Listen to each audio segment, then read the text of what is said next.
West Coast Cookbook and Speakeasy with Chef Justice Putnam. Netrootsradio.com.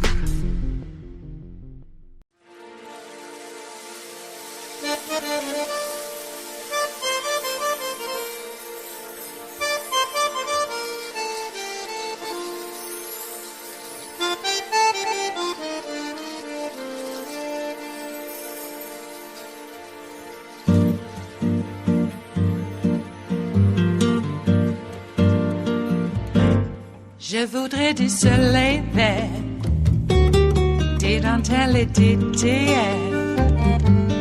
des photos de bord de mer, dans mon jardin d'hiver. Je voudrais de la lumière, comme en Nouvelle-Angleterre. Je veux changer d'atmosphère, dans mon jardin d'hiver.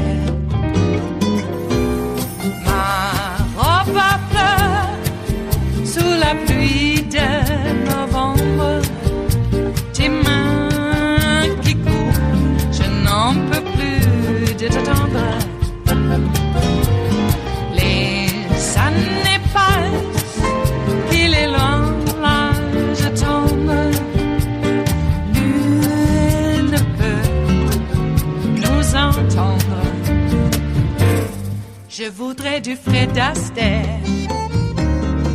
In an op-ed published last week, a trio of respected conservative lawyers, including George Conway, retired federal judge J. Michael Luttig, and former Congresswoman Barbara Comstock, all call attention to this very problem within the legal profession.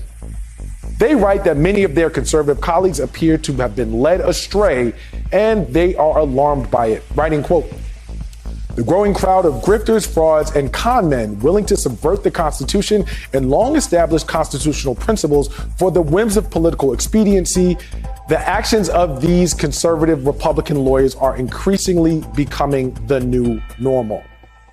Now, I've been skeptical of recent efforts to use the 14th Amendment to disqualify Donald Trump from the ballot, because even if those efforts are successful, it doesn't solve the problem. See, you're only getting rid of Trump, not getting rid of Trumpism. And that's the root of the issue that we're dealing with right now. But the movement that this trio of lawyers are proposing is one step closer in the right direction. It's an active effort that places the responsibility of defeating Trumpism at the very feet of Republicans, the same party that's responsible for elevating Trump in the first place. Joining me now is Stuart Stevens. He's a senior advisor for the Lincoln Project and author of the book, The Conspiracy to End America: 5 Ways My Old Party is Driving Our Democracy to Autocracy. Also with us is my friend Rena Shah, a Republican political strategist and the principal and founder of Relax Strategies.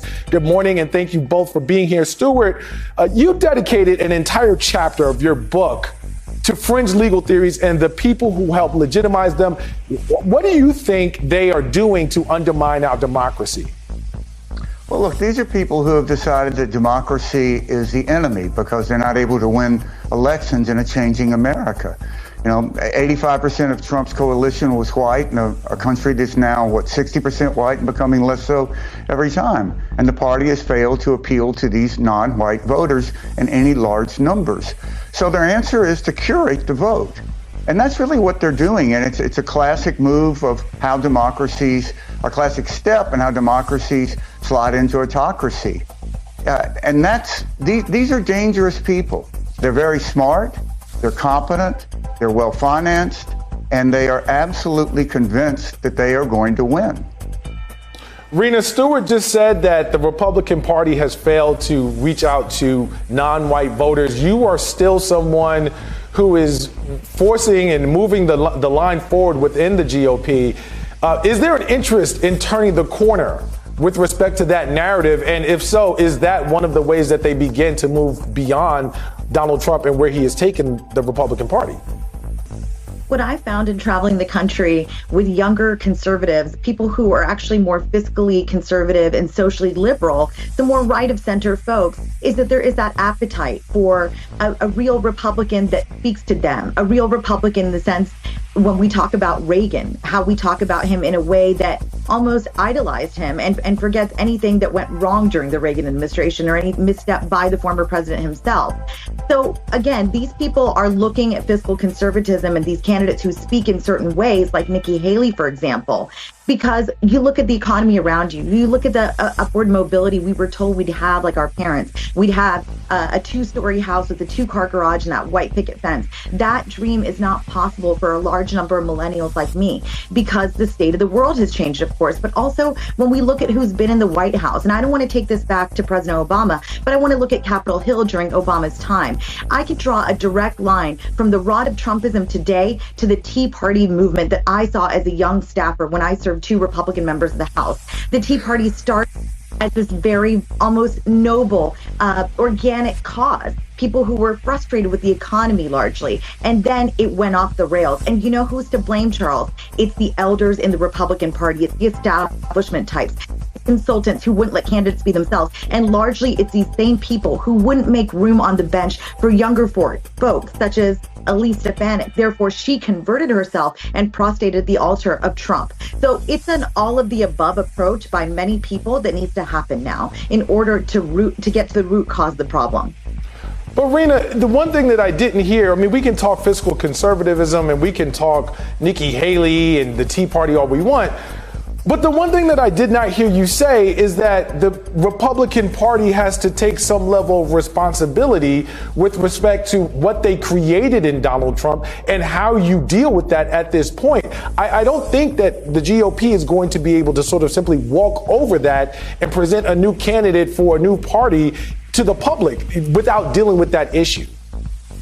Well, how do you pivot? You have to make a hard pivot to get from there to here. And there was Donald Trump sort of hearkening and really talking about the things that were in the backs of our minds, right? And he spoke to these Americans who were so frustrated with members of Congress that just didn't serve them. They had this anger, and that visceral anger is still very much there. They feel like these members of Congress are fat cats serving themselves. And there's all this evidence that shows that is true. So you can't get out of that lane unless you do a hard pivot. So yes, there are a lot of people within today's GOP that still bear responsibility for the monster that became Trump. But I think at this point, the only way to save the party, and that's why I remain in it, I believe we need 2 healthy parties at least in this system in order for our democracy to thrive. And that's why I still remain right of center. Am I still anti-Trump? Absolutely. Am I still all about working to defeat him in every way possible? Yes. But it's an exhausting task when you have so few people committed to that cause. I think it remains to be seen whether the people who claim themselves to be hardline conservatives and adhere to conservative values can still remain under the same tent with MAGA Nation, but that we'll have to see how it works out. Stuart, the op-ed, it takes particular aim at the Federalist Society, saying, quote, the Federalist Society has conspicuously declined to speak out against the constitutional and other legal excesses of Mr. Trump and his administration. When White House lawyers are inventing cockamamie theories to stop the peaceful transition of power and copping pleas to avoid jail time, it's clear that we have in the legal profession come to a crisis point, end quote. How big of an influence have they been in helping push Trumpism, the Federalist Society? Well, the Federalist Society is a massive influence here. And what's fascinating about the op-ed is all 3 are former supporters. I don't know exactly where they are with the Federalist Society now, but they have all been supporters of it in the past. Look, the Federalist Society began in this nice little weekend retreat in the mid-'80s at Yale that was like the future of the conservative judiciary. And out of that benign title has grown this process that has completely changed the American judiciary. And those same people led by Leonard Leo now have $1.6 billion that was given a couple of years ago, and the largest political contribution in American history, that is mostly being dedicated to change how we vote. And when you look at how this started, a little weekend retreat in Yale, and where it ends up now, it's hard to say the Federalist Society didn't win. And I think that's where we're headed now. And this has got to be taken seriously. And it's every level of the voting system that they are challenging, from the very top to local precinct levels. And we have to realize this. This is a very serious threat to how we vote in America. And I think if Donald Trump or a Trump wannabe wins in the next election, odds are it'll be the last election we can recognize as anything we've known previously in America. Now, given that, and that's a really powerful point, Stuart, in terms of the threat to democracy and free and fair elections here in America, Rena, we are listening to some really violent, really fiery, vitriolic rhetoric from Donald Trump on the campaign trail. And he still, far and away, remains the front runner for the Republican nomination. What does that say in terms of your notion of a hard pivot from Donald Trump when he continues to do the same thing, and yet and still it seems like the Republican voters, at least those who are being polled, are standing in lockstep with him? Well, Charles, I've said this in many places in many ways. We ought to be careful about these polls because, again, who's answering them, right? We're getting a lot of the hard right folks coming out and answering them. But I think when you really take all the layers away here, what's at play? It's the donor class has still backed Trump up to some extent. And it's also a lot of these elected officials sitting in a lot of posts around the country, not just at the highest level. And so when Trump knows that he can continue to prey on the average voter who isn't plugged in, who isn't paying attention, and really drive and drill down into their fear about the country changing, that's when he knows he wins. So I submit to you that it's not as powerful as it looks. And therefore, it's not that we should discount what Trump is out there doing and saying. It's still very dangerous. I am extremely concerned about political violence, and not just its uptick, but it's almost normalcy nowadays. But what I really wish to say here is that people should have hope about today's younger right-leaning person, younger conservative, because they have woken up and they're in tune with a lot of what's in our system right now that has made it so bad, that made the donors of the Federalist Society so powerful and able to do the work they've done from the top down to the grassroots. And therefore, these younger conservatives want to see an overturn of Citizens United. They want to see an end to gerrymandering, and they want to see independent redistricting commissions. They also want to see ranked choice voting so that their interest and their choice is represented. We need more systemic reform that younger right-leaning folks can get behind. But today's Republican Party writ large at the top level, again, the donor class and the class continues to make it seem like that's not what we want, and that's what's hurting the country the most, when the select few donors can rig the system and make it what it is. Continues to win every time, my friend. It is Monday, the 27th of November of 2023, and you are in West Coast Cookbook and Speakeasy. I am your chef de cuisine, Justice Putnam. Gunner the English Bulldog is our snoozing sous chef. Precious, our little Yorkie, is the door girl, and she will be seating you directly for our especially special daily special River City Hash Mondays, because we had an especially long weekend now, didn't we? Well, we did. We here at the salon decided to have a show on Friday because, hey, that's what we do. And it was nice taking Thursday off. And I gotta say, the weekend seemed a bit discombobulated because of the 2 days previous. It just threw me off. Every day seemed like Sunday until Sunday came along. Boy, needed some rest from that. Okay, well, the world continues to turn, and it looks like they're speaking about maybe an end to the hostage release, and I think I know where we are at.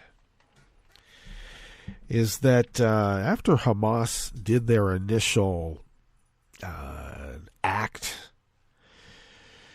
several hours had gone by, and I had heard reports at the time, but I didn't really put much thought to it other than, yeah, this happens in the fog of battle or whatever. But apparently, it seems like everybody and their grandma from the nearby Gazan area to the music festival and the kibbutzim decided to go and, get some hostages. Maybe they could, sell them off to Hamas and whatever. As well as loot and do everything else that people do, when there's been this catastrophe. Or, as I like to call it, a massacre. So we are now at the point where individuals who are not necessarily connected to any record keeping with Hamas, because we know what Hamas wanted hostages for leverage, to be able to do what they wanted, get what they needed. I would probably acknowledge that those prisoners that were released from the Israeli jails, a lot of them were in pretrial detention. Meaning like kids, 12-year-old, 15-year-old kids picked up and just thrown in the slammer, just off the street. Or just, kids being kids, or kids being dimwit dumb shits. I'll get it out. It's still the morning. So, not necessarily people who were, bomb-making terrorists. So it's not as if we're literally releasing a bunch of criminals. But we certainly don't want to make any while they're in jail now, do we? So what goes on there that might harden the resolve for I'm going to get back on that? And the cycle continues. But yeah, I think we are now at that point where tragically individual actors are involved in the holding of hostages. Who negotiates with that? Who in Qatar talks to those people? So I'm afraid that people do crazy things when they're bumped up against a wall. Maybe they don't want evidence of their crime around. Boy. So it just really, I'm sorry, there's no justification for this. This act by Hamas that caused this greater tragedy to occur. No excuse.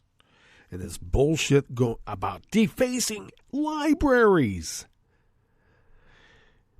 It's quite ironic when I read reports and people saying, literally, these vandals defaced the library. The vandals did the same thing to Rome. Not that Rome was any great example of, world benevolence, but still. That's where the Vandals came from. They might have had some true grievances, maybe. But I just don't like the idea of massacres at music festivals that were promoting peace and massacring and holding people hostage that were peaceniks. Lovey-dovey types. Easy to get. Thanks. Thanks for using our good-heartedness against us. But you know what? Sometimes people have to kick. I'm not saying, and I would never justify the numbers that I'm hearing of people who have died in Gaza. 13, 20,000? What the hell?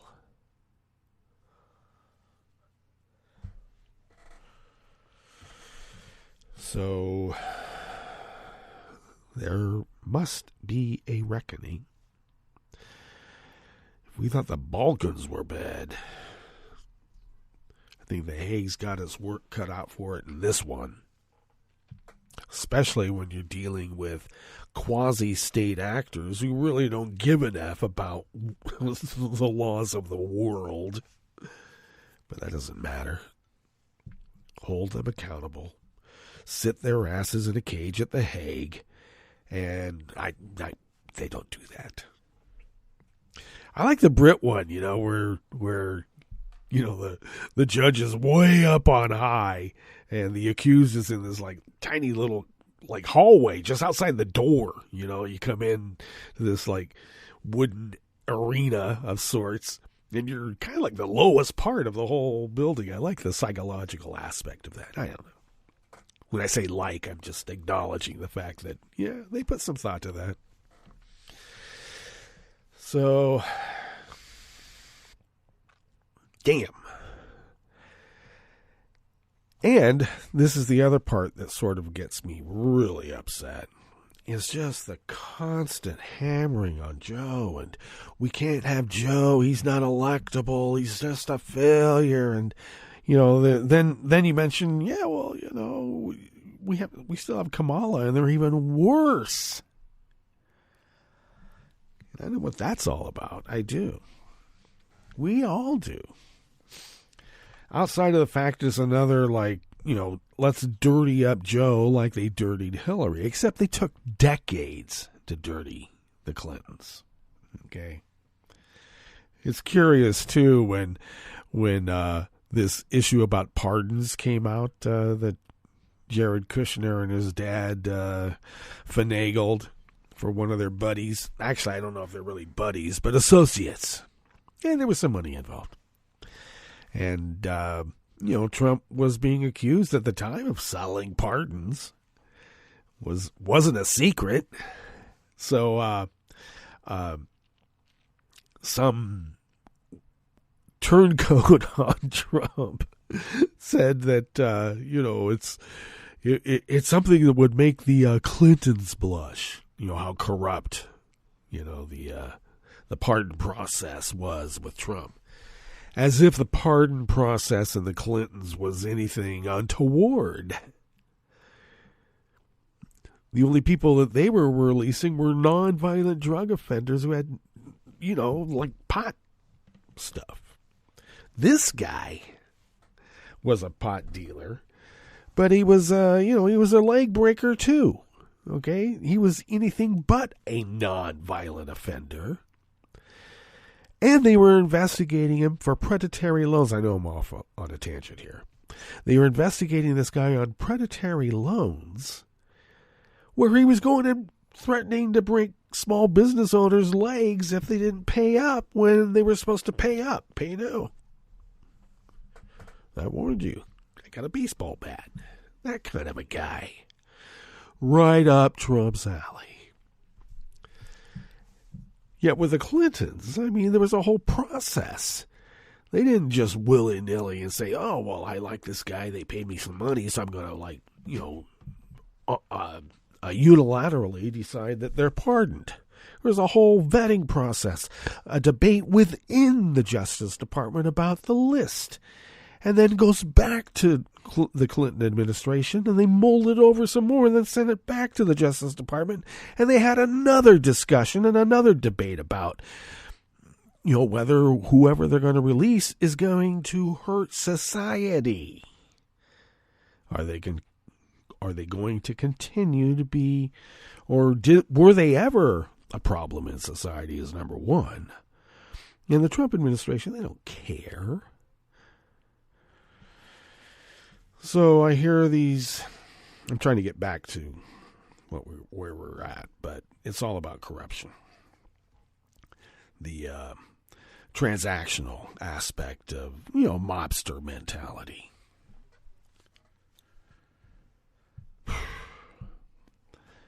So Roy Cohn is always touted as the great mentor of Donald Trump. And we know that Cohn was, McCarthy, Gene McCarthy. Yeah, the 1950s guy. McCarthyism, blacklisting commies. And Roy Cohn was the one who pretty much activated the more odious aspects of rounding up these people. And then it's always curious because then it seems like there's a void between when McCarthy went down and then when Roy Cohn ostensibly emerged again in the late 60s as a mob lawyer. He was a mob lawyer before he started working on the McCarthy Commission, and he was a mob lawyer after that one, and he's always been a mob lawyer. Which explains a lot if you're dealing with fascistic type mindsets, because there's a close, shall we say, alliance between corrupt criminal activity and the government that they're using to bleed the populace.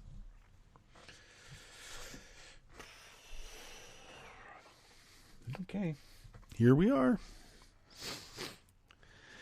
So I'm just angry that these psyops that are obviously coming from Bannon, Flynn, and let's not forget Vlad, and also our good friend Xi over there in China, have to be aware of it.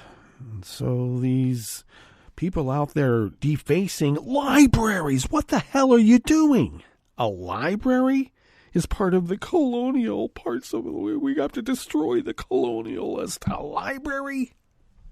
Give me a break. Okay. Well, you know, we don't have to put up with it, and we don't. And we're not going to. But for now, I suppose, oh yes, we have been going on much, much too long, and I apologize. This is the day after a weekend that was a holiday, so there. Why don't we give you a rundown of what we have in store for you here in the Bistro Cafe as we begin on this fine Monday, River City Hash Mondays and West Coast Cookbook and Speakeasy. And we already went through most of what was on that opinion piece written, by conservatives. Yeah, even Comstock, my God. Well, on the rest of the menu, frazzled parents are celebrating that schools in Portland, Oregon reached a tentative deal with the teachers union after a nearly month-long strike. That's right. No teachers, no school. Now they got the teachers back, and the kids can get out of their hair. That's what I'm hearing. Authorities evacuated over several hundred people after a petroleum refinery explosion near Detroit. And a federal appeals court ruled Georgia can keep statewide elections for its 5-member commission regulating utilities, overturning an earlier ruling that statewide elections illegally diluted black votes. You know, that seems to be going around. What the hell? After the break, we move to the chef's table, where Russia put Meta Communications Director Andy Stone on its terrorist watch list.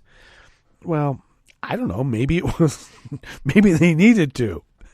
And the Prime Minister of Ireland condemned anti-immigrant protesters who rampaged through Dublin.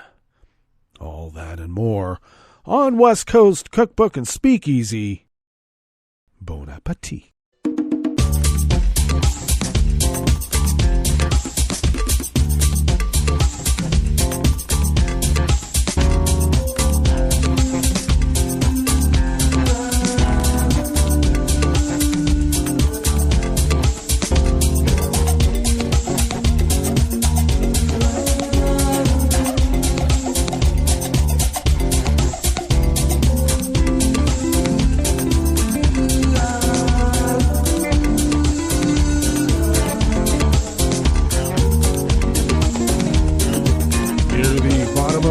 Page at netrootsradio.com. To the right of the page is the chat room link, monitored by Kelly Lincoln, and we thank Kelly for doing so. Across to the left from that chat room link near the bottom of our homepage at netrootsradio.com is the link to our Patreon page, and do please become a recurring Patreon of Netroots Radio.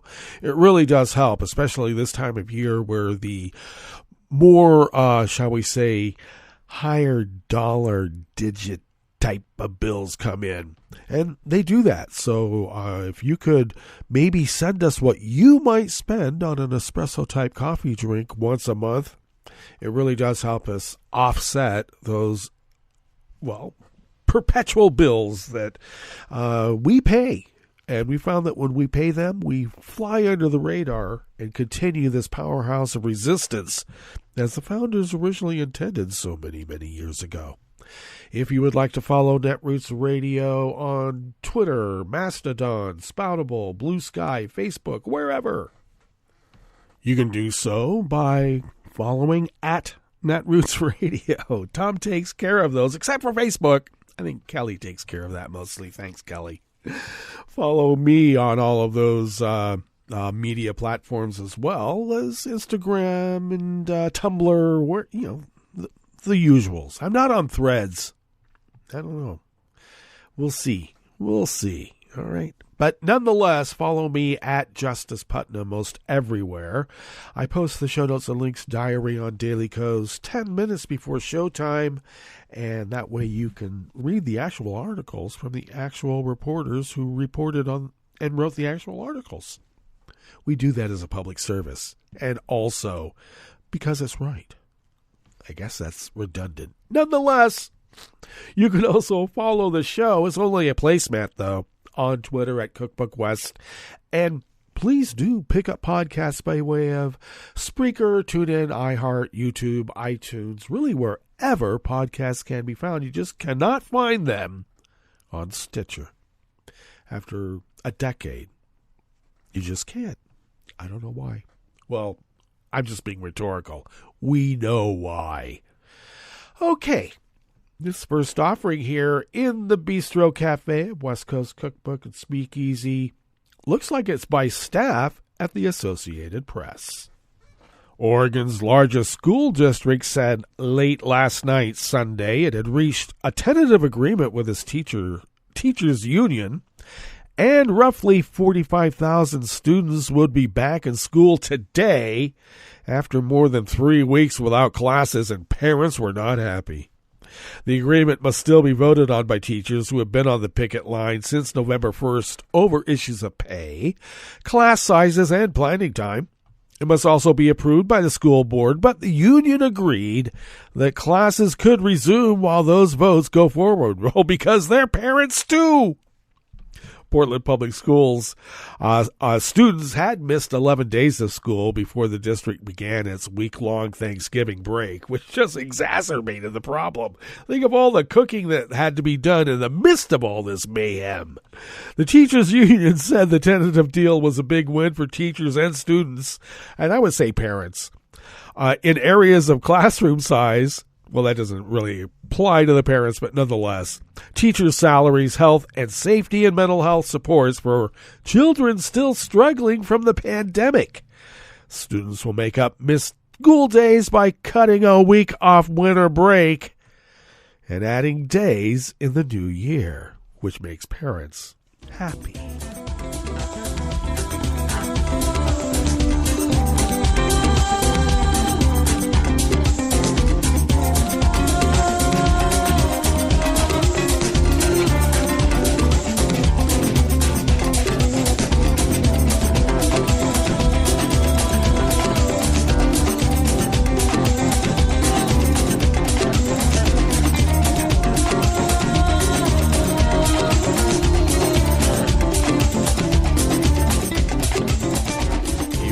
Weekend staff at the Associated Press brings us this next offering here in the Bistro Cafe of West Coast Cookbook and Speakeasy, River City Hash Mondays. Explosions at a petroleum refinery outside Detroit caused a fire and led to the evacuation of nearby residents, authorities said. The first explosion occurred shortly after 10 p.m. on Friday in White Lake Township, local news outlets reported. A second explosion minutes later sent flames higher than trees and created a large plume of black smoke that could be seen for miles. Over 100 residents near the site of the explosion and fire were evacuated, White Lake Police said. 4 fire departments responded to the scene. Lon Dearman, who lives less than half a mile from the refinery, said he and his wife saw billowing smoke and flames. It wasn't clear who owned the refinery or what caused the explosions. It's a small portable rig. They've been drilling for oil for close to a year now, Dearman said. Police told the TV station that vents and canisters that regulate airflow to an underground gas line exploded. No injuries were reported.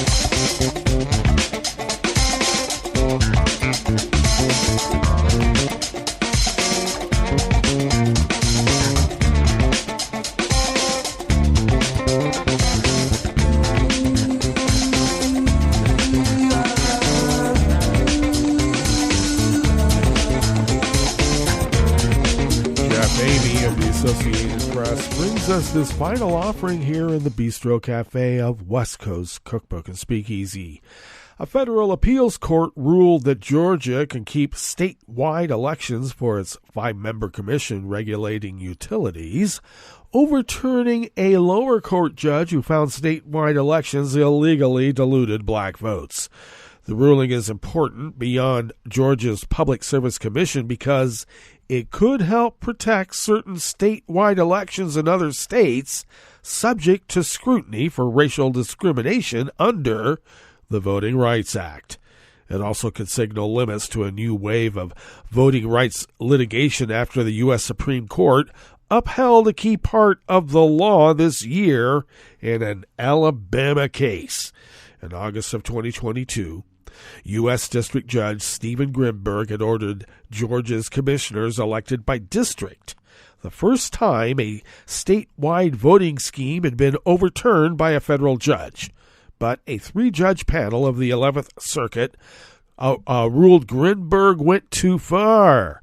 Georgia chose this electoral format to protect critical policy interests, and there is no evidence or allegation that race was a motivating factor in this decision, Circuit Judge Elizabeth Branch wrote for the unanimous appeal. On the facts of this case, we conclude that plaintiffs' novel remedial request fails because Georgia's chosen form of government for the commission is afforded protection by federalism and our precedents. Oh, now they're going to go by precedent. And what precedent is that? The plaintiffs decried the ruling as sanctioning discrimination. Grimberg had found statewide elections illegally handicapped black-favored candidates, and that such candidates would have a better chance of only voters in a district elected each candidate, making it possible to draw at least one black-majority district, but that's just one too many. It was not immediately clear if the plaintiffs would further appeal. Another plaintiff, minister and political activist James Major Woodall, pledged that the fight is far from over, and we will continue to use every tool at our disposal to gain the relief we seek. If the ruling stands, they could put 3 of the 5 Georgia commission seats on the 2024 ballot. Commissioners typically serve staggered 6-year terms, but elections for places held by Commissioners Fitz Johnson and Tom Echols were delayed from 2022 by Grimberg's ruling. Johnson and Echols had already each won the GOP nomination. Indeed. All right, let us now go to our break, and when we get back from that break, we will go through weather from around the world, and we will finish up with the stories that we have curated for you today.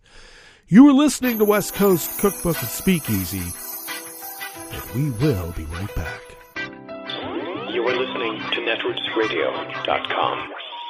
Please hang up and try again.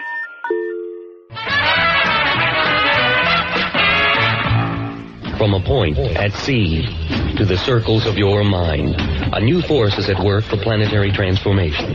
New radio for a new Earth.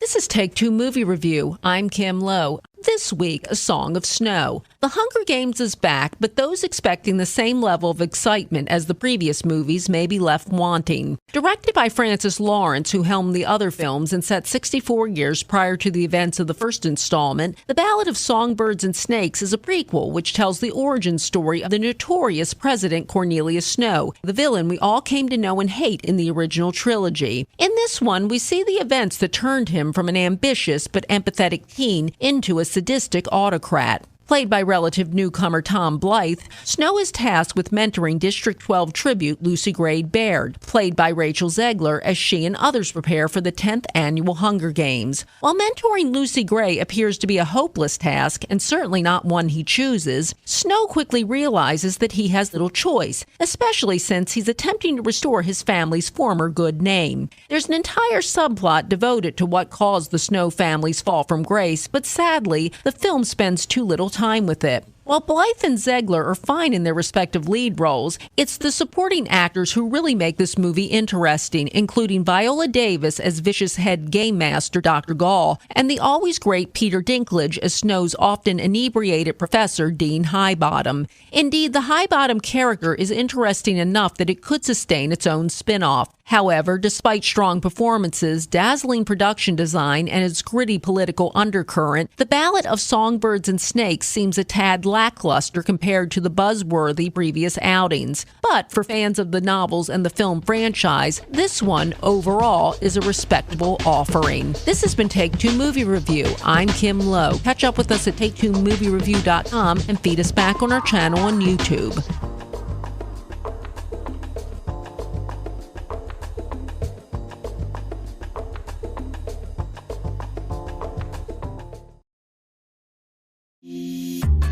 This program is presented by the Centers for Disease Control and Prevention.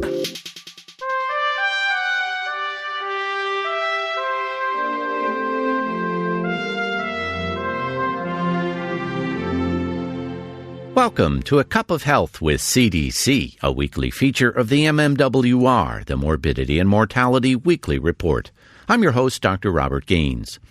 Even if you are a safe, experienced driver, accidents can happen at any time. Young children are especially at risk for injury and death in a motor vehicle crash. Dr. Erin Sauber-Schatz is a researcher with CDC's National Center for Injury Prevention and Control. She's joining us today to discuss the importance of keeping children properly restrained in motor vehicles. Welcome to the show, Erin. Thank you. Erin, how many children are killed or injured each year in a motor vehicle crash in the U.S.? In 2013, 638 children aged 12 and under died in a crash, and over 127,000 were injured. How effective have child safety seats and other safety devices been in preventing injuries and death among children? Car seats and booster seats are very effective at preventing injury and death in a crash, but the most effective seat is the one that parents use to buckle their kids on every drive. Where's the safest place for children to ride in a car? The back seat is the safest place for children to ride in a car, buckled in an age and size-appropriate car seat, booster seat, or seatbelt. How long should a child ride in a safety seat? Children should use a car seat until they're at least 5 years old, and a booster seat until the adult seatbelt fits properly. The adult seatbelt fits properly when the lap belt lays across the upper thighs, not the stomach, and the shoulder belt lays across the shoulder, not the neck. Erin, where should parents go in their community to get help installing and using car seats? Parents can get one-on-one help free of charge from a certified child passenger safety technician. You can find a tech near you at cert.safekids.org and click on Find a Tech. Another option is to check with your local police or fire department. Erin, where can listeners get more information about restraining children properly in motor vehicles? Listeners can go to cdc.gov and type in the search box, Child Passenger Safety. Thanks, Erin. I've been talking today with CDC's Dr. Erin Sauber-Schatz about the importance of keeping kids safe in a motor vehicle. Remember, for children under the age of 13, properly restrain them in the back seat. If you're unsure about how to install or use car seats, check with your local police or fire department. Until next time, be well. This is Dr. Robert Gaines for A Cup of Health with CDC. For the most accurate health information, visit cdc.gov or call 1-800-CDC-INFO. He seems sorry. We very clearly told him not to look up there. I'm honestly impressed that he was able to do it. Right? What, did he balance on that big chair? Yeah, I mean, I guess he'll just know what his gifts are this year. I really thought we had hidden them well. If they can find their presents, they can find a gun. 911, what is your emergency? Every day, 8 kids and teens are unintentionally killed or injured by loaded and unlocked guns. Learn how to make your home safer at endfamilyfire.org. Brought to you by the Ad Council and End Family Fire. We're the Goo Goo Dolls. We're fortunate that our daughters have what they need to grow and learn. But that isn't the case for nearly 13 million kids in the U.S. that struggle with hunger. Childhood hunger is a heartbreaking reality that Feeding America is working to change. Each year, the Feeding America network of food banks rescues billions of pounds of good food that would have gone to waste and provides it to families and children in need. You can help kids in need in your community by visiting feedingamerica.org. Brought to you by Feeding America and the Ad Council. Hi, I'm Tom Hartman, and since you're listening to netrootsradio.com, show your progressive side and go to the donate button on the bottom of the homepage. It's progressives like you who power Netroots Radio and keep the progressive message beaming everywhere 24 hours a day. Just go to our donate button at the bottom of netrootsradio.com. Thank you for keeping progressive radio at full power.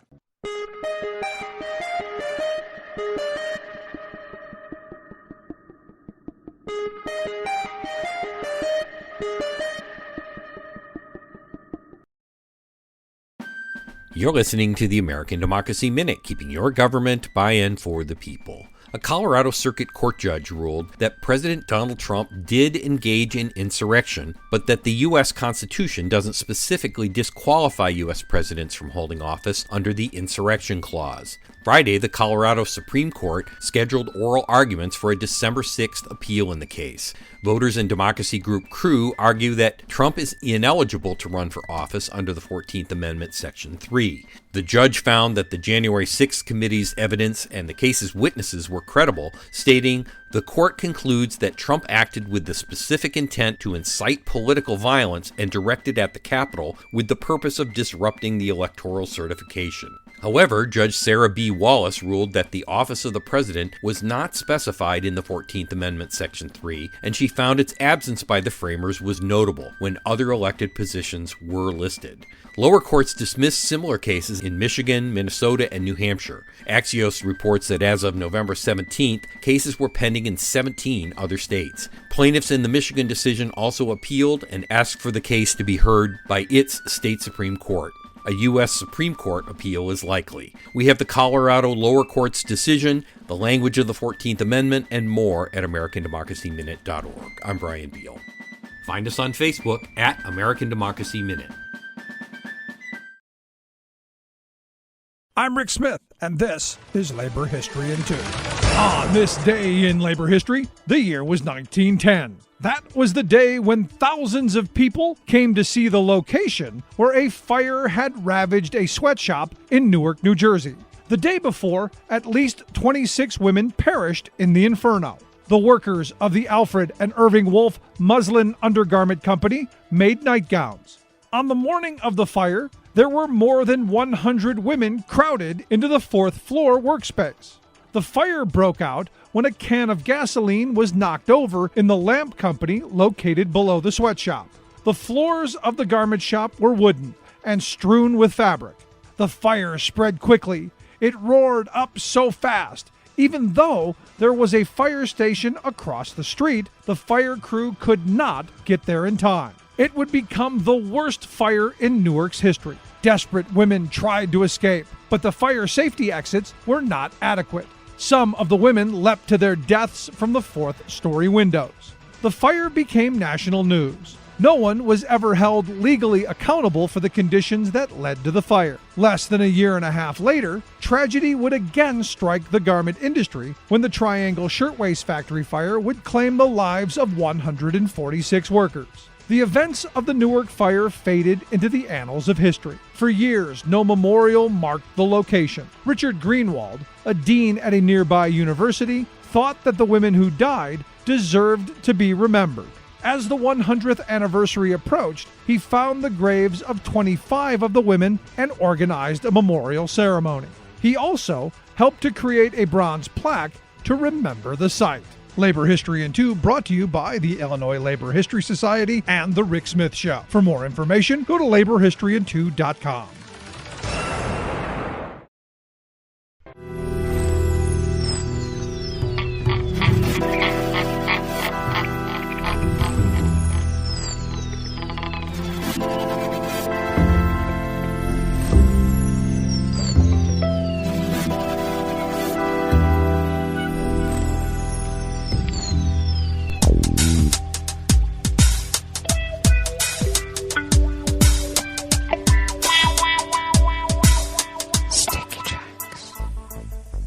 Thank you for accompanying us here to the chef's table at West Coast Cookbook and Speakeasy, River City Hash Mondays.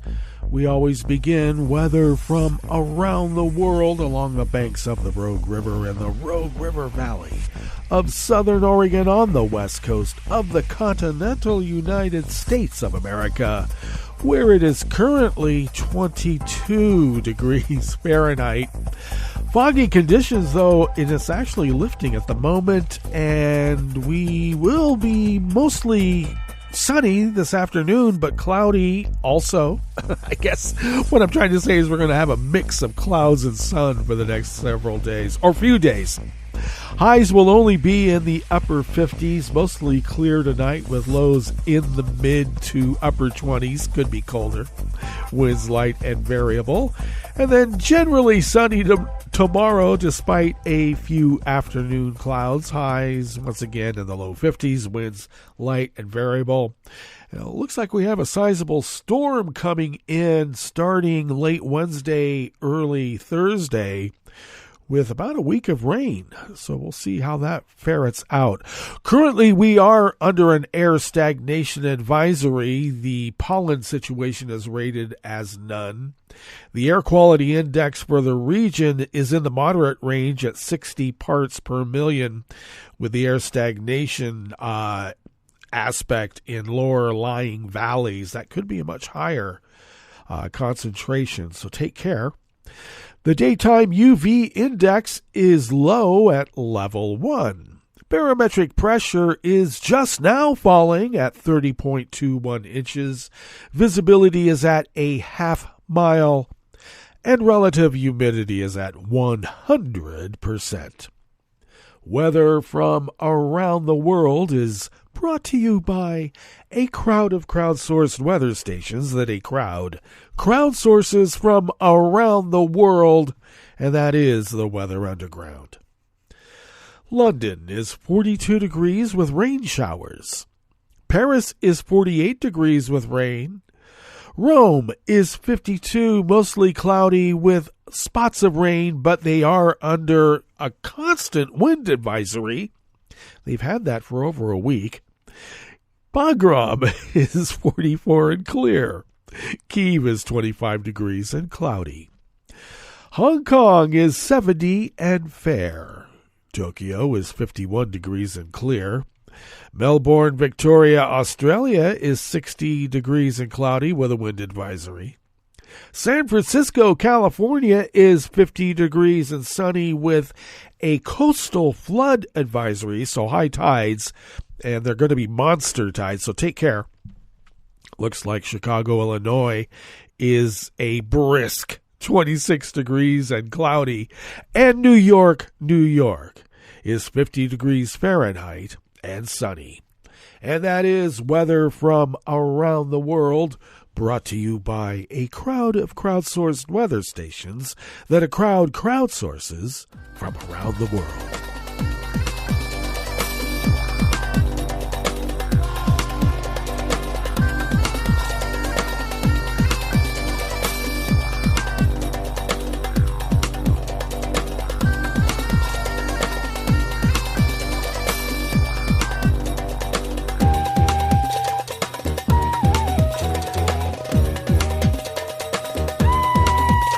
Weekend staff at the Associated Press brings us this first amuse-bouche here at the chef's table at West Coast Cookbook and Speakeasy River City Hash Mondays.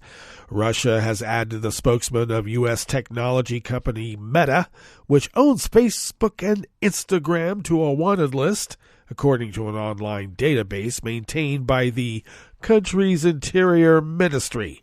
Russian state agency TASS and independent news outlet Media Zona first reported that Meta Communications Director Andy Stone was included on the list yesterday, Sunday, weeks after Russian authorities in October classified Meta as a terrorist and extremist organization, opening the way for possible criminal proceedings against Russian residents using its platforms. The Interior Ministry's database does not give details of the case against Stone, stating only that he is wanted on criminal charges. Meta did not immediately respond to a request for comment. According to Media Zona, an independent news website that covers Russia's opposition and prison system, Stone was put on the wanted list in February of 2022, but authorities made no related statements at the time, and no news media reported on the matter until this week. In March of this year, Russia's Federal Investigative Committee opened a criminal investigation into Meta and alleged that the company's actions following Moscow's full-scale invasion of Ukraine on February of 24th of 2022 amounted to inciting violence against Russians. After Russian troops moved into Ukraine, Stone announced temporary changes to Meta's hate speech policy to allow for forms of political expression that would normally violate its rules, such as violent speech like death to the Russian invaders. In the same statement, Stone added that credible calls for violence against Russian civilians would remain banned. Western social media platforms, including Facebook, Instagram, and X, were popular with young Russians before the 2022 invasion, but have since been blocked in the country as part of a broad crackdown on independent media and other forms of critical speech. They are now only accessible via VPN.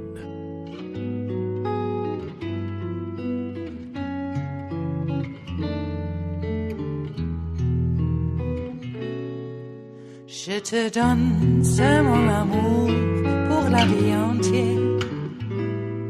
La promesse de me trouver à tes genoux. Aussitôt que tu m'appelles, rester toujours fidèle. C'est tout, c'est tout. Je te donne tous mes printemps, mes étés de mer. Mes automnes, quand les feuilles tombent partout.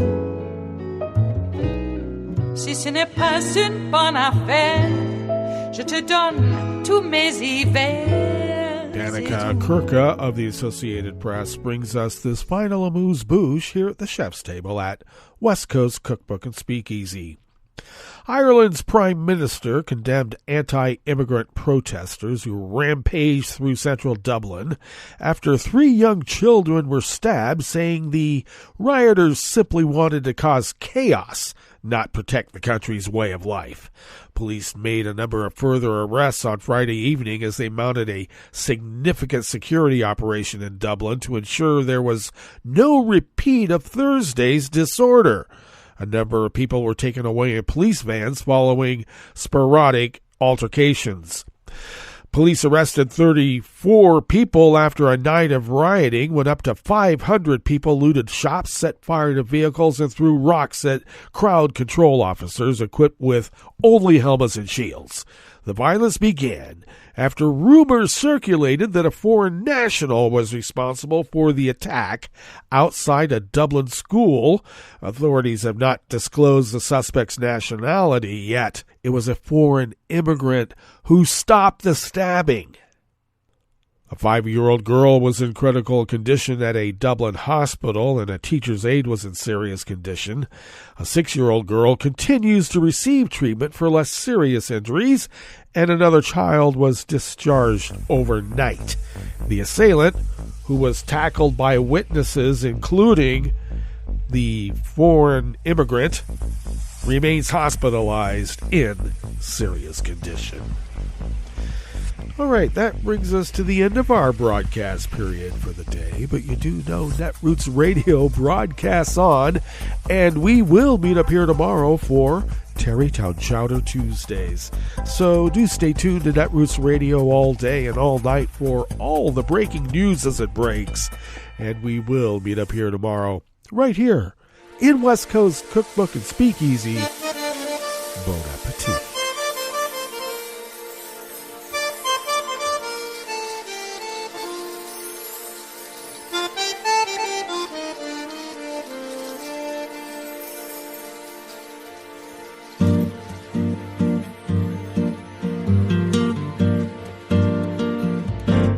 Je voudrais du soleil vert, des dentelles et des théières, des photos de bord de mer, dans mon jardin d'hiver.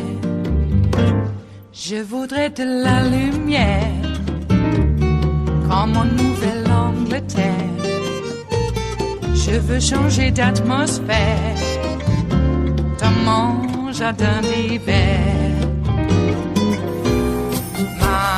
Robe à fleurs, sous la pluie de novembre, tes mains qui courent, je n'en peux plus de t'attendre. Les années passent, il est loin, là je tombe. Nul ne peut nous entendre. Je voudrais du Fred Astaire, revoir un latte Goël. Je voudrais toujours te plaire dans mon jardin d'hiver. Je veux déjeuner par terre, comme au long de golfe clair, t'embrasser les yeux ouverts dans mon jardin d'hiver.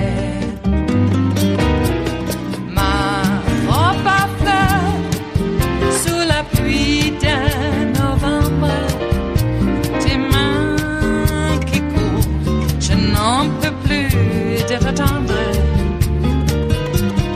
Les années passent, il est loin, là je tombe. Nul ne peut nous entendre.